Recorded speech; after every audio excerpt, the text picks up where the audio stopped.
سوال یہ ہے کہ سترہ کسے کہتے ہیں؟ سترہ عربی زبان کا لفظ ہے جس کا مطلب ہوتا ہے چھپنا، آڑ بنانا۔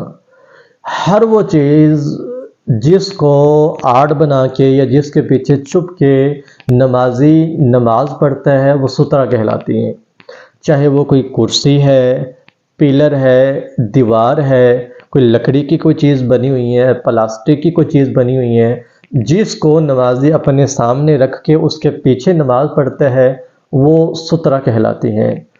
اور سترے کی مقدار کے متعلق رسول صلی اللہ علیہ وسلم کا فرمان مبارک ہے مثل مؤخرۃ الرحل، اونٹ کے کجاوے کی مثل۔ اور چونکہ پہلے زمانے میں اونٹ کے کجاوے ہوتے تھے اور وہی وہ مسافر جو ہوتے ہیں وہ سامنے رکھ کے اس کے پیچھے نماز پڑھ لیتے ہیں، تو اونٹ کے کجاوے کی جو لمبائی بتلائی گئی وہ 30 سینٹی میٹر۔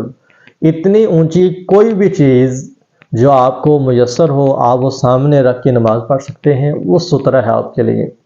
اور رسول صلی اللہ علیہ وسلم کا فرمان مبارک ہے اذا صلی احدکم فلیصلی بسترہ، تم میں سے جب کوئی نماز پڑھے تو وہ سترے کی طرف نماز پڑھے، وَلْيَدْنُ مِنْهَا، اور سترے کے قریب ہو کے نماز پڑھے، کیونکہ لا يقطع الشیطان علیہ الصلاۃ، جو شیطان ہے وہ سترے کے قریب ہو کے پڑھی گئی نماز کو نہیں توڑتا۔